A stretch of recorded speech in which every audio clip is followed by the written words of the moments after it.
एक लड़का चंद्रशेखर पैदा हुआ, हमारा छोटा भाई, साहब गद्दार है, गद्दार है, गद्दार है। अरे भाई क्या तुम्हारा कुछ छीन के ले गया वो?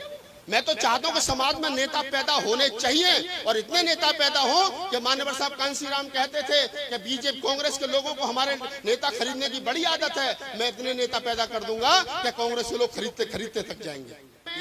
करने में और कहने में सक्षम रहे कि मैं अपने आने वाली पीढ़ियों से ये कहता हूं कि वो 3 काम जरूर ईमानदारी से कर लें। पहला, शिक्षित अपने बच्चों को पढ़ाइए। दूसरा, संगठित रहिए, आपस में झगड़ा मत करिए, प्यार मोहब्बत के साथ।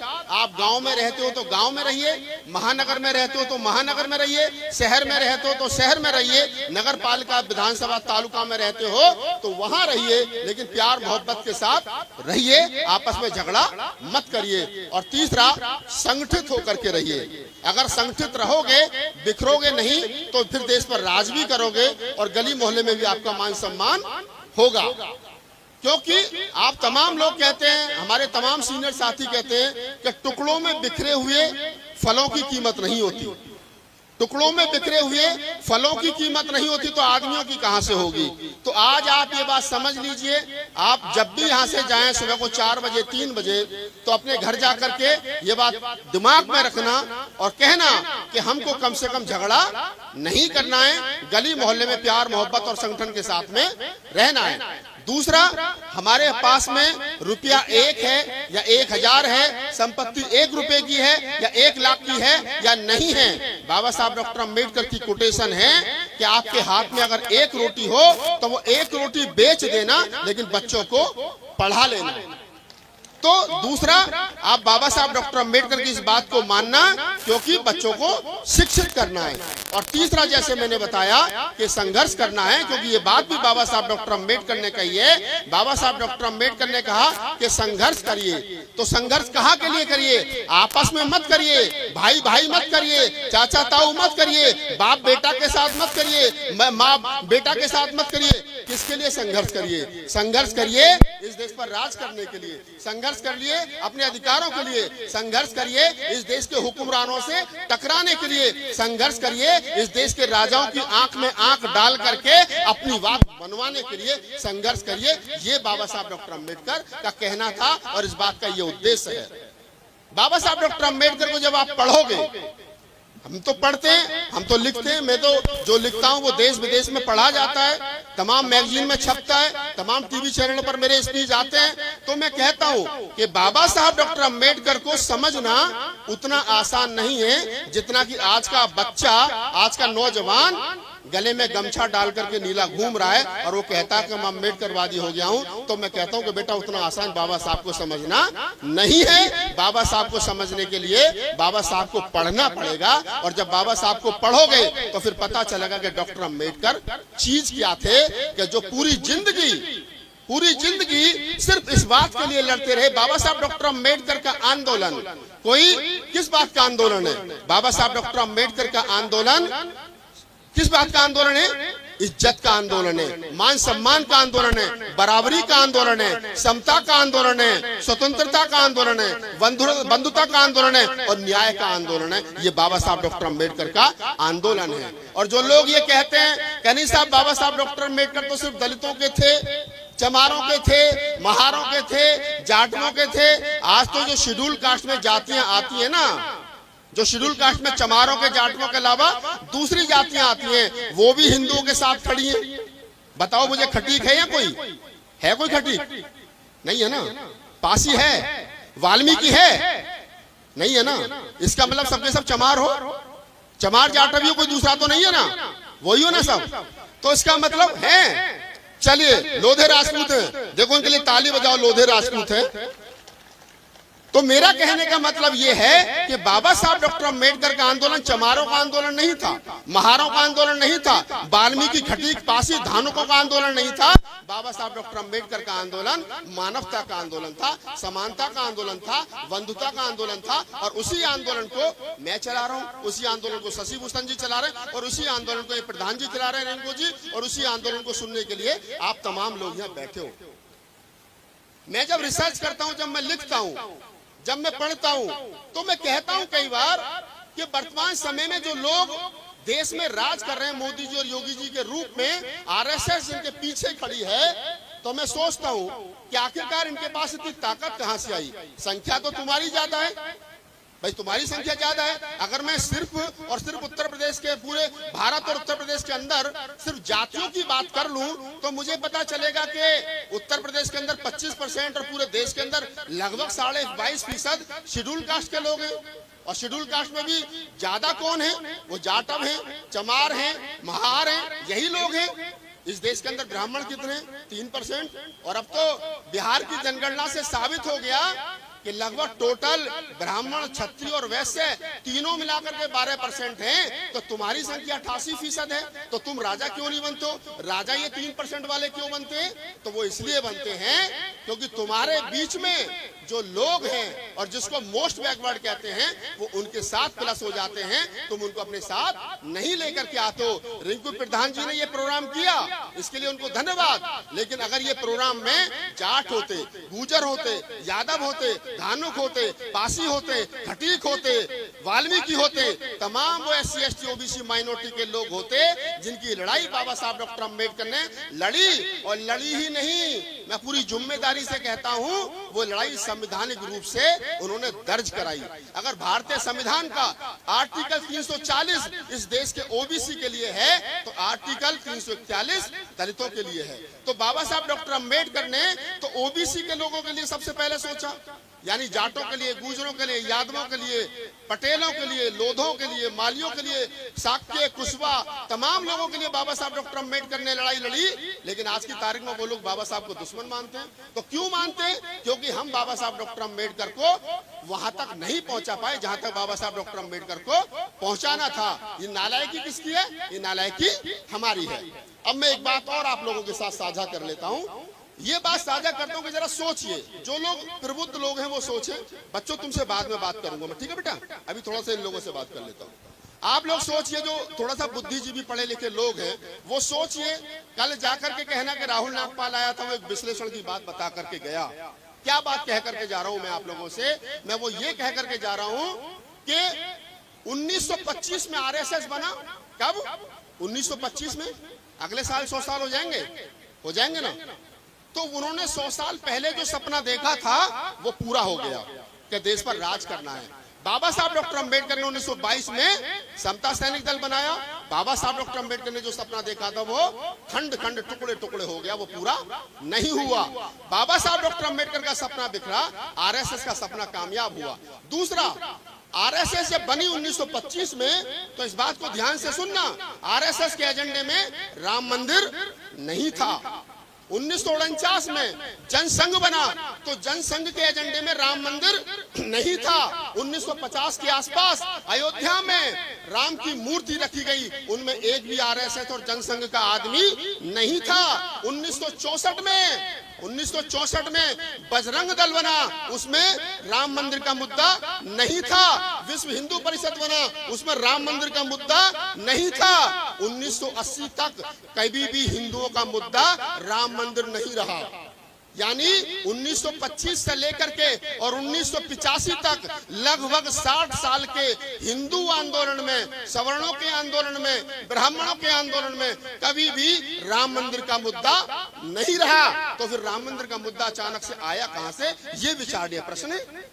ये विचारणीय प्रश्न है, ये मैं आपके लिए बता रहा हूं क्योंकि काउंटर को कैसे काउंटर किया जाता है आप समझिए। जब 1980 और 1970-75 के आसपास काशीराम साहब की राजनीति जन्म ले रही थी, जब 1980 के आसपास रामविलास पासवान बोल रहे थे, लालू यादव बोल रहे थे, शरद यादव बोल रहे थे, अजीत सिंह बोल रहे थे, SC ST OBC माइनॉरिटी के नेता मजबूती के साथ बोल रहे थे और वो कह रहे थे कि मंडल कमीशन लागू करो या फिर कुर्सी खाली करो। और मंडल कमीशन किसके लिए था? पिछड़ों के लिए था ना। मंडल कमीशन किसके लिए था? पिछड़ों के लिए था। नारा लगा, क्या नारा लगा कि या तो मंडल कमीशन लागू करो या कुर्सी खाली करो। तो जब 1985 के आसपास ये नारा लगा तो जब SC ST OBC और माइनॉरिटी के लोग एक मंच पर आने लगे, भाईचारा बनने लगा, रोटी का बेटी का व्यवहार होने लगा, बाबा साहब डॉक्टर अंबेडकर का सपना साकार होने लगा, तो फिर कुछ चतुर चंट चालाक चोटी वाले लोगों ने ये कहा कि इस एकाकी को तोड़ो। ये जो विचार की बन रही है SC ST OBC और माइनॉरिटी के लोगों में, इसको तोड़ो। तो कैसे तोड़ोगे? उसको तोड़ने के लिए, उसको खंड खंड करने के लिए क्या करा इन चतुर चालाक लोगों ने? जब BP सिंह की सरकार बनी, मंडल कमीशन लागू हुआ, 27% आरक्षण OBC के लोगों को मिला, उसमें 5 लोगों की जान गई, जिनमें 3 दलित समाज के थे। मैं आप लोगों से कहना चाहता हूं कि जब मंडल कमीशन लागू हुआ तो जैसे ही मंडल और कमंडल की लड़ाई शुरू हुई तो कमंडल हारा। कमंडल यानी ये जितने आज की तारीख में भगवा झंडा फहरा करके राम मंदिर बनाने का जश्न मनाने वाले लोग, ये हारे। कब हारे? 30 साल पहले। मैं 2024 में खड़े होकर के बात कर रहा हूं। तो 1992 में ये लोग हारे, कमंडल हारा, मंडल जीता। किसकी वजह से जीता? मंडल जीता, उसमें BP सिंह थे, उसमें काशीराम थे, उसमें मायावती थी, उसमें रामविलास पासवान थे, उसमें शरद यादव थे, उसमें लालू यादव थे, उसमें अजीत सिंह थे। तमाम SC ST OBC के लोग एक मंच पर थे। तो ये 15% लोग हारे और 88% लोग जीते। जब मंडल हारा, मंडल जीता और कमंडल हारा, तो इन्होंने सोचा कि अभी इसको कैसे तोड़ा जाए। मैं राम मंदिर की बात कर रहा हूँ, पीछे से लेकर के आ रहा हूँ ताकि बच्चों के दिमाग में ये बात आ जाए कि बीमारी शुरू कहां से हुई। तब इनको लगा कि अभी तोड़ना चाहिए। तब कहीं 1988 और 1987 के आसपास बड़े चतुर और चालाक लोगों ने कहा कि नहीं, हम राम मंदिर बनाएंगे। और राम मंदिर के लिए कहा इन्होंने, फिर रथ यात्रा निकाली गई, सारा काम हुआ, माहौल बनाया गया। और माहौल का असर ये हुआ कि जिन लोगों ने कमंडल को जिताया था, मंडल को जिताया था और कमंडल को हराया था, आज वो तमाम लोग उन कमंडल वालों के साथ बैठे और मंडल वाले खाली हाथ बैठे हैं। उदाहरण के तौर पे बता रहा हूं आप लोगों को, ध्यान रखना इस बात को। बताइए मुझे अजीत सिंह साहब जो इस देश के अंदर 1992 में मंडल की लड़ाई लड़ रहे थे, उनका बेटा कहां है? जयंत चौधरी। बताइए जरा, BJP के साथ। रामविलास पासवान जो मंडल की लड़ाई लड़ रहे थे, उनका बेटा कहां है? BJP के साथ। और तो और ऐसे बहुत सारे लोग हैं जिनके अगर मैं नाम गिनवाने लगूं, वर्तमान समय में भारतीय जनता पार्टी की यानी RSS, ये कहते हैं डबल इंजन की सरकार। तो ये कहते हैं योगी मोदी की डबल इंजन की सरकार। मैं कहता हूं कि नहीं, योगी मोदी की डबल इंजन की सरकार नहीं, RSS और BJP के डबल इंजन की सरकार। RSS और BJP के डबल इंजन की सरकार चल क्यों रही है? क्योंकि आज रामविलास पासवान का बेटा चिराग पासवान कहता है कि मैं तो राम का भक्त हूं, और उसका बाप राम के कमंडल को हराने के लिए मंडल को जिताया, उसकी औलाद नालायक निकली। जिस अजीत सिंह ने मंडल को जिताया, कमंडल को हराया, उसका बेटा राम की गोद में बैठा है। यानी दूसरी पीढ़ी के जो नेता आए, यानी दूसरी पीढ़ी के जो नेता आए, वो सबके सब नालायक निकले। और वर्तमान समय में मेरी खामोशी को समझना, मेरे शब्दों को समझना, अगर अम्बेडकरवाद हार रहा है तो वो इसलिए नहीं हार रहा कि राहुल नागपाल नालायक है। मैं तो अपना काम ईमानदारी से कर रहा हूँ, पूरे देश में जा करके बोल रहा हूँ, मुकदमे भी करा रहा हूँ, मैं अपने ऊपर गालियां भी खा रहा हूँ। और जब मैं बोलता हूँ तो मेरे यूट्यूब पर, मेरे फेसबुक पर थाली भर भर के मुझे गालियां मिलती हैं कि राहुल नागपाल ने ये बोल दिया साहब 2 गाली, राहुल नागपाल ने वो बोल दिया 2 गाली। मैं कहता हूँ कोई दिक्कत नहीं, आपकी गाली से मुझे कोई दिक्कत नहीं है, लेकिन मैं ये कह रहा हूं कि वर्तमान समय में अगर BJP जीत रही है तो वो इसलिए जीत रही है, या RSS अपने मकसद में कामयाब हो रही है तो वो इसलिए हो रही है क्योंकि उनका मकसद स्पष्ट है। उन्होंने ये नहीं कहा कि हम अपने राम मंदिर का या हिंदू राष्ट्र का एजेंडा छोड़ करके अम्बेडकरवाद का काम करें, कभी नहीं कहा उन्होंने। वो अपने एजेंडे पर मजबूती के साथ खड़े हैं। और हमारे वाले कह रहे हैं, क्या करें? हमारे वाले कह रहे हैं हमारी सरकार आई तो परशुराम की 125 फुट ऊंची मूर्ति बनाएंगे। हमारे वाले कह रहे हैं कि बहुजन हिताय बहुजन सुखाय नहीं, सर्वजन हिताय सर्वजन सुखाय। हमारे वालों ने समझौता किया, उन्होंने समझौता नहीं किया। और अम्बेडकरवाद में समझौता की राजनीति नहीं चलती, ये याद रखना मेरी बात ध्यान से। और एक बात, अपनी बात आपसे मैं यहाँ पे स्पष्ट शब्दों में कहता हूँ कि अगर वो जीत रहे हैं तो BJP के वर्तमान समय में 2 प्रकार के समझौता है। पहला समझौता कौन सा है? पहला समझौता वो है जो दिख रहा है। NDA गठबंधन में कौन कौन? चलिए साहब, जयंत चला गया, दिख रहा है ना, चला गया। रामविलास पासवान का लड़का चला गया, दिख रहा ना, चला गया। और चले गए, नीतीश कुमार चले गए, दिख रहे ना चले गए, लेकिन कुछ लोग ऐसे हैं कि हैं तो बीजेपी के साथ लेकिन दिख नहीं रहे किसके साथ है वो। ताली बजाओ यहां। और ये कौन से हैं? ये हमारे वाले हैं, ये अखिलेश यादव हैं, ये मायावती है। मैं नाम लेके कह रहा हूं, आपको बुरी लगेगी मेरी बात। अगर आज की तारीख में इस देश के अंदर और खास तौर से उत्तर प्रदेश के अंदर अम्बेडकरवाद कमजोर हो रहा हो, पूरे देश के अंदर हमारी बहन बेटियों के बलात्कार हो रहे हो, हमारे बच्चों की शियार खराब की जा रही हो, हमारे बच्चे एमटेक बीटेक करने के बाद में बेरोजगार घूम रहे हो, तो इसका जिम्मेदार कौन है? जरा बताओ मुझे। एक समय था, आज से 30 साल पहले, 35 साल पहले, 40 साल पहले, ये तमाम लोग बैठे सीनियर साथी, और आप में भी बहुत सारे लोग होंगे जो 1 लाख 2 लाख रुपए महीने की नौकरी करते होंगे।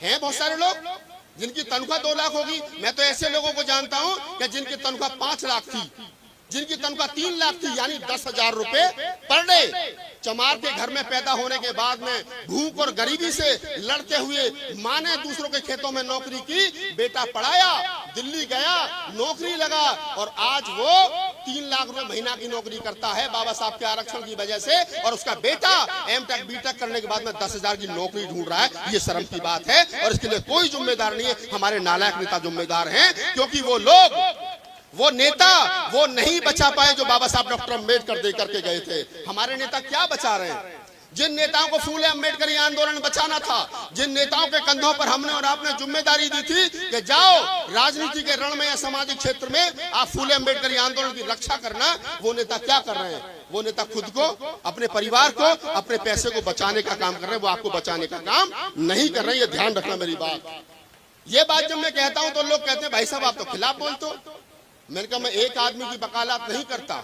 जिस काशीराम ने 10-10 रुपए इकट्ठा करके दिल्ली में पार्टी का राष्ट्रीय कार्यालय बनाया, उस राष्ट्रीय कार्यालय को तोड़ करके अगर किसी बहन का भाई होटल बना करके बिजनेस करता हो तो राहुल नागपाल को बोलना पड़ेगा उसके बाप का नहीं है, समाज ने 10-10 रुपए दिए थे। ये खामोशी ज्यादा दिन तक नहीं चलेगी, ये खामोशी ज्यादा दिन तक नहीं चलेगी। तुम्हारे पास हजारों करोड़ की प्रॉपर्टी, तुम्हारे भैया भतीजों के पास लाखों करोड़ की संपत्ति, और मेरे बच्चों, मेरे समाज के बदन पर फटा निक्कर एमटेक बीटेक करने के बाद में मेरे समाज का बच्चा बेकार घूमता है, तो फिर राहुल नागपाल को बोलना पड़ेगा, क्योंकि मुझे एमपी एमएलए नहीं बनना है, मुझे ऐसे ही बोलना है और पूरे देश में बोलना है। ये लड़ाई है, क्योंकि एक कहानी सुनाता हूं मैं आपको, आपकी बात आसानी से समझ में आ जाएगी। एक जंगल में आग लगी, और जब जंगल में आग लगी तो सारे लोग, सारे जानवर भाग गए।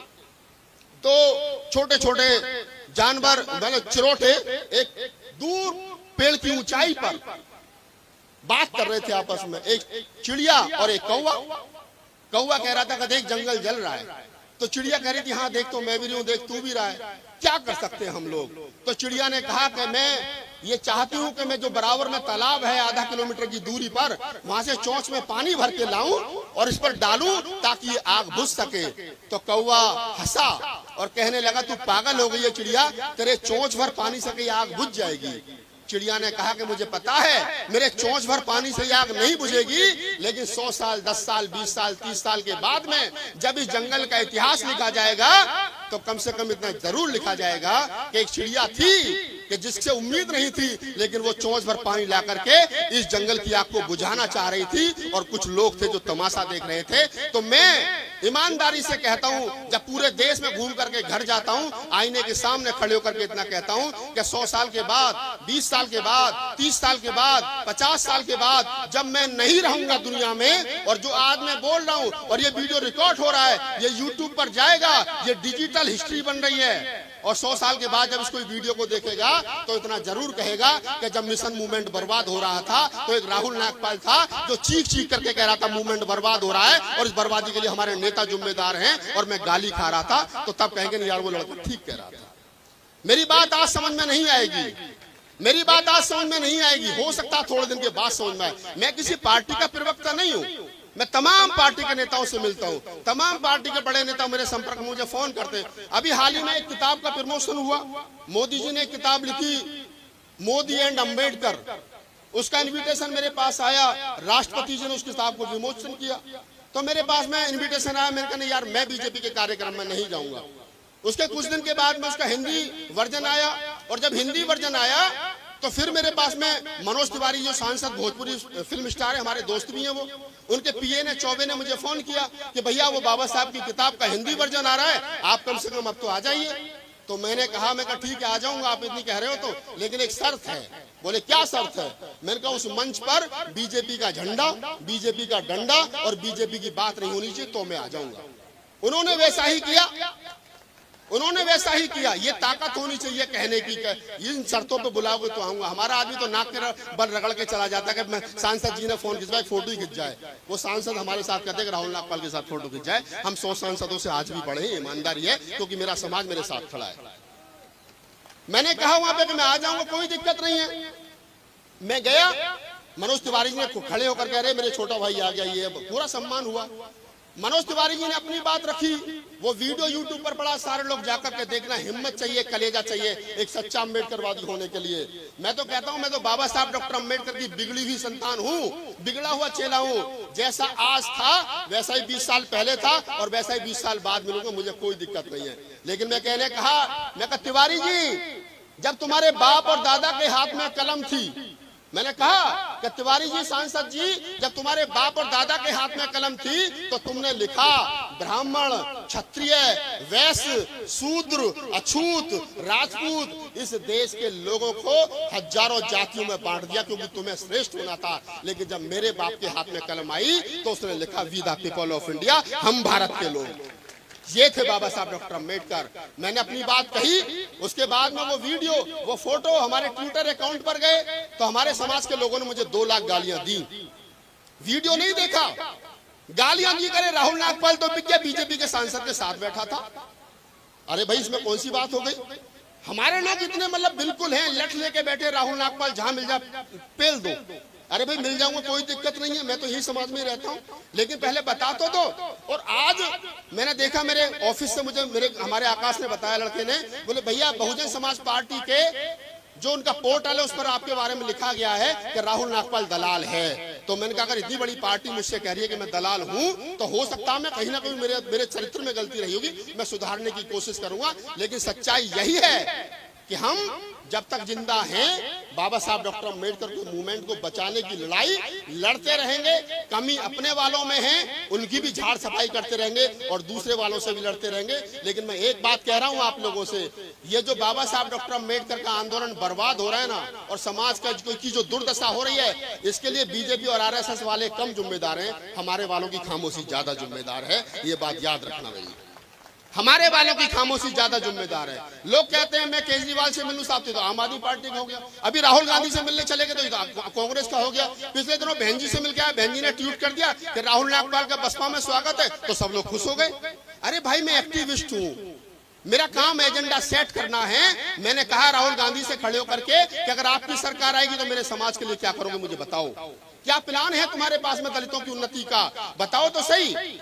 तो राहुल गांधी ने पूछा बताओ क्या चाहते हो, हमने कहा जाति का जनगणना करवाओ, रिजर्वेशन में प्रमोशन का बिल पास करवाओ, निजी क्षेत्र में आरक्षण लागू करो और 22.5% जो आरक्षण है हमारे SC/ST समाज का उसे लागू करो और पिछड़े समाज का 27% लागू करो। ये हमने मांग की ना। और जो लोग ये कहते हैं राहुल नागपाल दलाल है, मैं कहता हूं कि तुमने 10 साल तक मनमोहन सिंह सरकार को समर्थन दिया, बड़ी बात कह रहा हूं, 10 साल तक मनमोहन सिंह सरकार को समर्थन दिया जिन लोगों ने, आपको पता है 40 सांसदों का किस आधार पर दिया, भाई बता तो दो। तुमने दिया ना 10 साल तक मनमोहन सिंह की सरकार किसने चलवाई, तुमने दिया ना, तो बदले में क्या लिया? रिजर्वेशन में प्रमोशन का बिल पास करवा लेते, निजी क्षेत्र में आरक्षण ले आते, जाति का जनगणना करवा लेते। अरे 7 लाख वैकेंसी केंद्र सरकार में खाली पड़ी थी दलित समाज की, उन्हें पूरी करवा लेते। इन चमार खटीक पासियों को भंगियों के घर में 7 लाख घरों में चूल्हा जल जाता, ये अफसर बन जाते, इतना कर लेते, वो भी नहीं कर पाए। अरे कुछ नहीं करना था तो उत्तर प्रदेश के लिए विशेष पैकेज ले लेते, वो भी नहीं कर पाए। 10 साल तक समर्थन दिया सांप्रदायिक ताकतों को रोकने के लिए। कौन सी सांप्रदायिक ताकतें भाई, बता तो दो। तुम समझते हो कि तुम्हारी बातों को कोई नहीं समझता है, तो भाई मैं समझता हूं, और जो नहीं समझते उन्हें समझाऊंगा गड़बड़ कहां हो रही है। हमको लोग कहते हैं कि हुक्मरान बनना है, मैं कहता हूं ये कहना बंद कर दो। और बाबा साहब डॉक्टर अम्बेडकर ने बंगाल में ये बात कही थी 42 में कि जाओ अपने घरों की दीवारों पर लिख दो तुम्हें इस देश का हुक्मरान बनना है। लेकिन बाबा साहब डॉक्टर अम्बेडकर ने 25 अप्रैल 1949 को लखनऊ के एक भाषण में कहा था कि मुझे पता है इस देश के दलित, SC/ST, OBC माइनॉरिटी की समस्या एक है, उनकी समस्या का समाधान एक है। मुझे पता है कि आप लोग एक जगह वोट नहीं डाल सकते, मुझे पता है कि आप लोग रोटी बेटी का व्यवहार नहीं कर सकते, लेकिन मैं जानता हूं कि आपकी समस्या एक है। अगर आप इकट्ठा होकर के एक जगह वोट डाल करके अपनी सरकार बना लोगे तो तुम्हारी समस्या खत्म हो जाएगी। ये कब कही? 1942 में। कब? 25 अप्रैल 1942 को बाबा साहब कह रहे हैं लखनऊ के भाषण में। लेकिन बाबा साहब डॉक्टर अम्बेडकर ने वहां एक बात और भी कही। बाबा साहब ने कहा कि मुझे पता है कि तुम ये काम आसानी से कर नहीं पाओगे, लिहाजा नहीं कर सकते हो तो चाहे तो समाजवादी हो और चाहे कांग्रेसी हो, तब तक तुम ये अपनी सरकार बनाने की स्थिति में ना हो, तब तक इनके साथ मिलकर के सरकार बनाना और अपने समाज का भला करना। ये बाबा साहब उस समय कह रहे हैं। कब? आज से लगभग 60 साल 70 साल 80 साल पहले। और आज के हमारे नेता करेगा नहीं साहब अपने बलबूते चुनाव लड़ेंगे, तो फिर अपने बलबूते चुनाव लड़के किसको फायदा पहुंचाओगे जरा ये भी बता दो। कहां अंदर खाने तुमने समझौता कर रखा जरा ये भी बता दो। अरे सब समझते हैं लोग, इस समाज को बेवकूफ मत समझिए। मैं किसी पार्टी का प्रवक्ता नहीं हूं, लेकिन मैं समाज का चिंतन करता हूं, पढ़ता हूं, लिखता हूं तो बोल रहा हूं। अब लोग मेरे ऊपर मोहर लगाते तो साहब विरोधी हैं। विरोधी नहीं है, हम समाज के चिंतक हैं। एक लड़का चंद्रशेखर पैदा हुआ हमारा छोटा भाई, साहब गद्दार है गद्दार है गद्दार है। अरे भाई क्या तुम्हारा कुछ छीन के ले गया वो? मैं तो चाहता हूं कि समाज में नेता पैदा होने चाहिए और इतने नेता पैदा हो कि माननीय साहब कांसीराम कहते थे कि बीजेपी कांग्रेस के लोगों को हमारे नेता खरीदने की बड़ी आदत है। मैं इतने नेता पैदा कर दूंगा कि कांग्रेस के लोग खरीदते खरीदते थक जाएंगे। ये कांसीराम साहब ने कहा ना, मैंने तो नहीं कहा ना। अभी तक तो मैंने अपनी तरफ से कोई बात कही नहीं। अभी तो मैं वही बात करूं जो अम्बेडकर और कांसीराम कह के चले गए, उन्हीं बातों को आगे बढ़ा रहा हूं। तो जो बात बाबा साहब डॉक्टर अम्बेडकर कह के गए, कांसीराम कह करके गए, हम तो कह रहे हैं कि 1000 चंद्रशेखर पैदा हो, 1000 राहुल नागपाल पैदा हो, 1000 रविंद्र प्रधान जी पैदा हो, ये तमाम लोग पैदा हो, प्रेमपाल और ये योगेंद्र जैसे लोग पैदा हो, तब समाज की लड़ाई लड़ी जाएगी। बीजेपी के पास में 4000 नेता हैं, फिर भी कहते तू भी आजा, तू भी आजा, तू भी आजा। हम क्या कर रहे हैं कि तू घटिया बाहर जा, तू घटिया तू बाहर जा, अकेले रहेंगे। तो अकेले क्या करोगे फिर बताओ जरा मुझे? सब खराब है, तुम अकेले ठीक हो। बाबा साहब डॉक्टर अम्बेडकर ने 1920 में एक बात कही। कब? 1920 में, लगभग 102 साल पहले। क्या कहा बाबा साहब डॉक्टर अम्बेडकर ने? बाबा साहब डॉक्टर अम्बेडकर ने कहा कि ये मनुवादी मीडिया तुम्हारा नहीं है, तुम्हें अपना मीडिया खुद बनाना पड़ेगा। कब कही? 1920 में। क्या था मनुवादी मीडिया के नाम पर? एक अखबार था हिंदू। एक अखबार को रोकने के लिए बाबा साहब डॉक्टर अम्बेडकर ने 4-4, 5-5 अखबार निकाले। समता निकाला, मूक नायक निकाला, जनता निकाला, बहिष्कृत भारत निकाला। 4-4, 5-5 अखबार बाबा साहब डॉक्टर अम्बेडकर ने निकाले। और जो समता अखबार बाबा साहब डॉक्टर अम्बेडकर ने निकाला, आज समतावाद टीवी चैनल मनोज अंतानी जी चला रहे हैं। ये इनके लिए धन्यवाद कि बाबा साहब की विचारधारा को जिंदा रखे हुए हैं आज भी।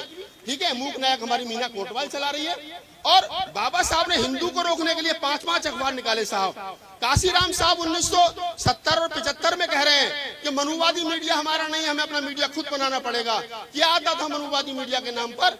सिर्फ दो चैनल, DD1 और DD2, उन पर 5-5 मिनट की खबर आती थी। उसको रोकने के लिए कांसीराम साहब ने अपने अखबार निकाले बहुजन संघ तक, तब जाकर के उसको रोक पाए। और आज के हमारे नेता चुनाव हारने के बाद कहते हैं मीडिया ने हमारा साथ नहीं दिया।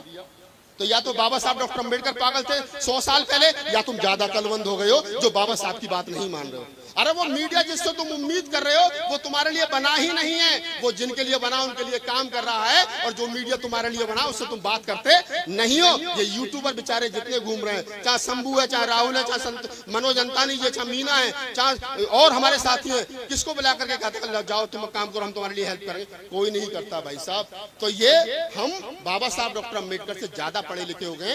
लिहाजा मैं आप तमाम साथियों से एक बात कहूंगा आज इसकी छोटी सी सभा में, क्योंकि मुझे भी आधा घंटा हो गया बोलते हुए। आप तमाम लोग एक काम करना, मैंने आपको इतना सारा खंडन कर दिया, अब मैं मंडन कर देता हूँ। मंडन यह है, जैसा मैंने बताया, बच्चों को पढ़ाना।